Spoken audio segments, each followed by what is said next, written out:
Hello friends, welcome to my channel मन की आँखें। सुमन श्रीवास्तव चैनल में आपका स्वागत है। कहिए आप लोग कैसे हैं। आशा करती हूँ कि अच्छे होंगे और इसी तरीके हंसते मुस्कुराते रहा करिए हमेशा, क्योंकि हंसना मुस्कुराना जीवन के लिए बहुत ही लाभदायक और अच्छा है। इस समय मेरा स्वास्थ्य थोड़ा सही नहीं चल रहा है, तो थोड़ा परेशानी में है, लेकिन काम तो करना ही पड़ता है थोड़ा बहुत, ज़्यादा नहीं तो आज मैं आपको बताऊंगी कि श्री रामचंद्र जी ने सीता जी को जब पहली मुलाकात उनकी हुई, पहले दिन यानी कि उनके सुहागरात वाले दिन, जैसे कि संसार में सभी को उस दिन पति कुछ ना कुछ पत्नी को अपनी गिफ्ट ला के देता है, उपहार देता है। तो इसी तरीके से जो है तो श्री रामचंद्र जी ने सीता जी को क्या उपहार दिया उस दिन, ये मैं आपको बताऊंगी। हो सकता है आप लोगों को भी मालूम हो, ऐसा नहीं कि नहीं मालूम होगा, लेकिन फिर भी चलिए मैं बताती हूँ अगर नहीं मालूम है तो एक जब श्री रामचंद्र जी सीता जी को विवाह करके अयोध्या में लेकर आए तो बहुत ही मंगलमय हुआ। सभी मतलब हर प्रकार का साज सज्जा और बहुत कुछ, मतलब दावत और तवाज़ा, बहुत ज़्यादा सजावट और मतलब बहुत अच्छे से सब कुछ मनाया गया उनका महोत्सव। उनके आने पर उनका आगमन सब कुछ अच्छे से किया गया और इस तरीके से पूरा दिन व्यतीत हो गया। हर एक शुभ जो की जाती हैं, मतलब रीति रिवाज, वो भी की गई अच्छे से, सब चीज़ पूरी हुई। और इस प्रकार से रात्रि का समय आ गया। तो रात्रि के समय में सीता माता को उनके कक्ष में बिठाल दिया जाके और अच्छे से साज सज्जा सजावट कमरे की गई, कच्छ की उनकी बहुत ही अच्छी। तो सीता माता वहाँ बैठी तो काफ़ी समय व्यतीत हो जाने पर फिर रामचंद्र जी कच्छ में प्रवेश करते हैं। और जब वो कच्छ में प्रवेश करते हैं तो बहुत ही मतलब थोड़ा सा उनको अच्छा सा भी महसूस होता है, बहुत खुश थे अंदर से। और सीता माता भी बहुत प्रसन्न थी अंदर से। और जैसे ही श्री रामचंद्र जी सीता माता के करीब पहुंचते हैं तो सीता माता उठकर तुरंत उनके पैर छूने लगती हैं। तो रामचंद्र जी कहते हैं, अरे अरे ये क्या कर रही हो भाई, क्यों उठ रही हो, बैठो बैठो।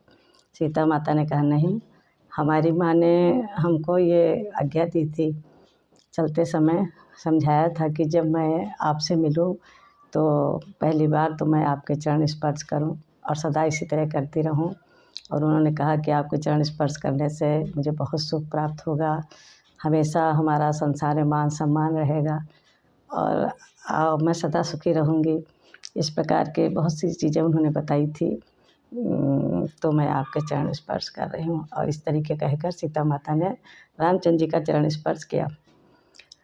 तो रामचंद्र जी बहुत असमंजस में थे उस समय। तो उन्होंने सीता माता को उठाया, प्रेम से कंधे पकड़कर ऊपर उठाया और फिर कहने लगे कि सीता, मैं तुम जिस तरह तुम्हारी माँ ने तुमको आज्ञा दी और तुमने उनकी आज्ञा का तुरंत पालन किया। और जब मैं चला था अपने महल से अपने कच्छ की ओर, तो हमारी भी माँ जो कैकेयी हैं वो मुझे बहुत प्रिय हैं सबसे ज़्यादा। तो उन्होंने भी मुझे एक आज्ञा दी थी कि जब मैं तुमसे पहली बार मिलूं तो कोई अच्छा सा उपहार तुम्हारे लिए लेकर आऊं। और मैं वहाँ से चल दिया, लेकिन रास्ते भर यही सोचता रहा कि मैं क्या उपहार तुम्हें दूँ, क्या उपहार तुम्हें दूँ। ये सोना चांदी हीरा मोती जो कुछ भी मेरे दिमाग में, जो कुछ भी राज सम्मान, जो कुछ भी मेरे सामने आया, वो सब तुम्हारे आगे मुझे एक तुच्छ सा महसूस हो रहा था कि ये उपहार तुम्हारे लिए सही नहीं है, ये अच्छा नहीं है।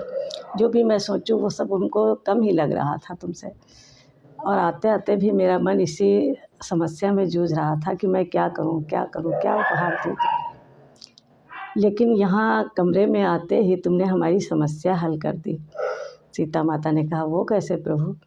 कह लगे, ऐसे कि जब तुमने मेरा चरण स्पर्श किया तो मेरे हृदय में तुम्हारी एक अगर अलग ही छवि जाकर छप गई और मुझे तुरंत ये मालूम हो गया कि अब मुझे तुम्हें क्या उपहार देना चाहिए। सीता माता बहुत उत्सुकता से उनकी तरफ देखने लगी और जैसे प्रश्नवाचक निगाहों से कि हाँ, क्या मतलब आपने सोचा क्या उपहार देना चाहिए। तो रामचंद्र जी ने कहा कि मैं आज तुम्हें ऐसा उपहार दूंगा जो संसार में ऐसा ही कोई व्यक्ति होगा जो इस प्रकार का उपहार किसी को दे पाता है। अन्यथा मुश्किल है ये काम, बहुत ही मुश्किल है, लेकिन मैं यही उपहार तुमको दूंगा। तो सीता माता ने कहा कि कौन सा उपहार प्रभु, बताइए जल्दी, मेरा मन बेचैन हो रहा सुनने के लिए, लेने के लिए। तो रामचंद्र जी ने कहा, देखो आज से मैं प्रतिज्ञा करता हूँ सीता कि मैं जिस तरीके पत्नी को कहा जाता है कि वो एक पति वाली पतिव्रता होनी चाहिए और होती हैं, तो इस तरीके मैं भी आज ये प्रतिज्ञा कर रहा हूँ कि मैं एक ही पत्नीव्रता रहूँगा। मैं अपनी मर्यादा का उल्लंघन आज से कभी नहीं करूँगा और आज से मेरे हृदय में सिर्फ तुम्हारी ही मूर्ति बसेगी और कोई न मेरे इस स्थान को कोई नहीं ले सकता है। कहते हैं आत्मा में जो मूर्ति बस जाती है वो कभी हटती नहीं है, इसीलिए आत्मा में परमात्मा का वास कहते हैं। मन ये चलायमान है, शरीर ये नाशवान है, लेकिन आत्मा एक पवित्र चीज़ है जो कभी ना मरती है ना कभी मिटती है। उसमें अगर किसी की छवि स्थापित हो जाए तो वो कभी नहीं हटती है। तो सीता, आज से तुम्हारी छवि हमारे हृदय में स्थापित हो गई है और ये स्थान अब जीवन में कभी किसी को तरफ मैं इस भावना से, इस मर्यादा का भी उल्लंघन नहीं करूँगा, कभी नहीं करूँगा। और आज से ये राम तुम्हारा है, सिर्फ तुम्हारा। सीता जी ऐसा सुनकर बहुत ही आनंद से विह्वल हो गई, उनका हृदय बहुत ही खुश हो गया, बहुत ही, क्योंकि हर स्त्री धन दौलत मान मर्यादा ये सब ऊंचा हवेली बहुत से रुपए पैसे ये सब नहीं चाहती है, ये सब तो बाद की बात है। ये तो सब सुख वैभव देने वाली है, आराम देने वाली चीज़ें हैं, लेकिन जिसके पति इस तरीके का वचन दे दें और ये उपहार प्रदान करें तो उससे ज़्यादा भाग्यशाली और कौन हो सकता है। इसलिए सीता बहुत ही भाग्यशाली थी। उसने हमेशा राम का इसलिए साथ दिया कि राम हृदय में मुझे ही बसाते हैं, मैं उनसे एक मिनट के लिए भी अगर दूर रहूँगी तो ये मुझे महापाप है मेरे लिए। इसलिए सीता माता ने जीवन में कभी उनका साथ नहीं छोड़ा और हमेशा सुख दुख में हमेशा उनके साथ ही बनी रही।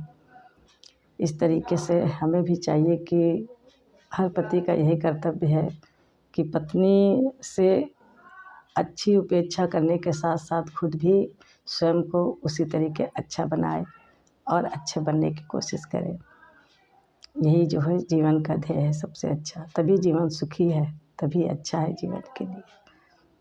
आपको हमारी ये कैसी लगी कहानी श्री रामचंद्र जी की, तो हमें ज़रूर बताइएगा कमेंट्स करके और लाइक करिएगा, हमारे चैनल को ज़्यादा से ज़्यादा शेयर करिएगा और मैं इसी तरीके आपसे मिलती रहूँगी। जय श्री राम, जय जय श्री राम।